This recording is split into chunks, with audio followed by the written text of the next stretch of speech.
বিচার নিশ্চিত হওয়ার আগে কেউ যদি আওয়ামী লীগকে ফিরিয়ে আনতে চায় তাদেরও বিচার দেশের মাটিতে হবে বলে জানিয়েছেন বিশিষ্ট রাজনীতিবিদরা।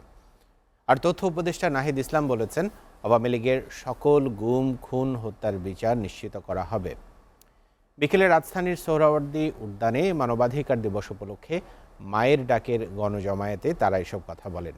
এতে আওয়ামী লীগ শাসনামলে গুম খুনের শিকার হওয়া ব্যক্তিদের হাজারো সদস্য অংশ নেন। সানজিদা ব্রিয়র প্রতিবেদন।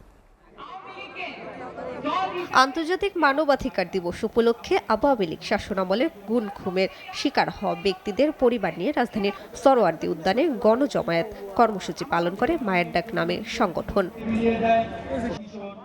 মূলত জুলাই গণহত্যা, জোরপূর্বক গুম, ক্রসফায়ার, পুলিশি হেফাজতে নির্যাতন ও মৃত্যু, পিলখানা হত্যাকাণ্ড, শাপলা চত্বরে গণহত্যা, মোদি বিরোধী আন্দোলন সহ বিভিন্ন সময়ে আওয়ামী লীগ ফ্যাসিবাদী জুলুমের প্রতিবাদ জানাতে হাজারো ভুক্তভোগী অংশ নেন গণজামাতে।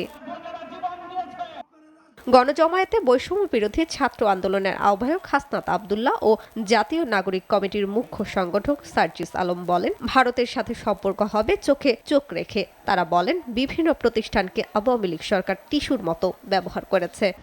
আওয়ামী লীগের বিচার নিশ্চিতের পূর্বে তাদেরকে যদি আপনারা রাজনীতির ময়দানে ফিরিয়ে আনতে চান, তাহলে এই আহতদের রক্তের উপরে পাড়া দিয়ে আপনারা তাদেরকে বাঁচিয়ে আনতে হবে। ভারতের সাথে সম্পর্ক হবে চোখে চোখ রেখে।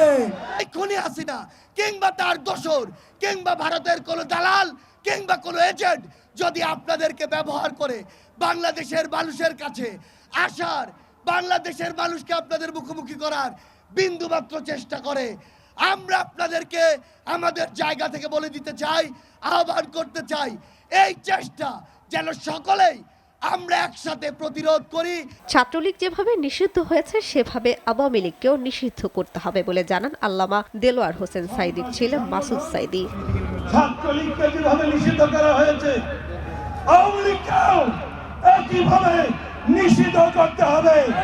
মুসলিমের রক্তের সাথে বেঈমানি করা, সুতরাং আওয়ামী লীগের প্রতি কেউ মায়া দেখাতে আসবেন। ফ্যাসিস্ট হাসিনা টিভির পর্দায় কান্নার নাটক করত আর বাসায় গিয়ে ঠান্ডা মাথায় মানুষ গুম খুনের চিন্তা করত বলে জানান বিএনপি নেতা সালাউদ্দিন কাদের চৌধুরীর ছেলে রুমন কাদের চৌধুরী।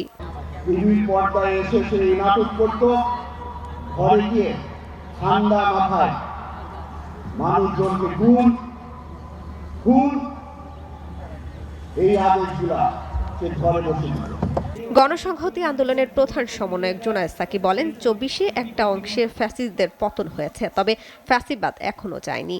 আর নাগরিক ঐক্যের সভাপতি মাহমুদ রহমান মান্না বলেন, ফ্যাসিবাদ যাতে আর ফিরে না আসে সেজন্য সতর্ক থাকতে হবে। ফ্যাসিবাদ তার ব্যবস্থা নিয়ে হাজির আছে।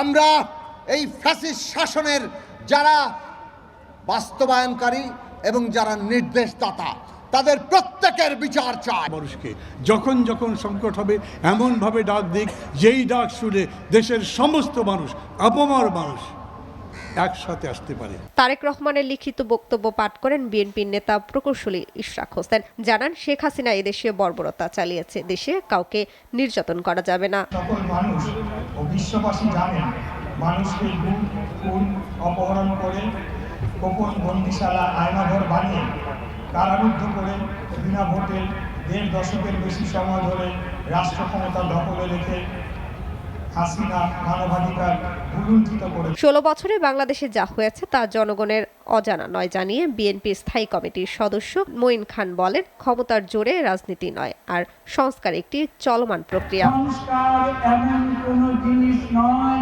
যে আমি আজকে সংস্কার করব কালকে সবকিছু শুদ্ধ হয়ে যাবে। সংস্কার আমরা যদি মানুষের সেবায় আমরা অটল থাকি, তাহলে আমরা এই বিশ্বাস আমরা করব যে কোনো ব্যক্তির চেয়ে দল বড়, দলের চেয়ে দেশ। আওয়ামী লীগের সকল গুম খুনের হত্যার বিচার নিশ্চিত করা হবে বলে জানান তথ্য উপদেষ্টা নাহিদ ইসলাম। আওয়ামী লীগের বিদায় হয়ে গিয়েছে, এখন প্রশ্ন বিচারের মধ্য দিয়ে আমরা সমাজে ন্যায় বিচার কায়েম করব, নিশ্চিত করব যে আমরা এই সকল নিপীড়ন, সকল গণহত্যা, সকল মানবতাবিরোধী হত্যা, গুম খুন, সেগুলোর বিচার আমরা এই সরকার থাকা অবস্থায় নিশ্চিত করব। সঞ্চিতা প্রিয়, এসিটিভি, ঢাকা।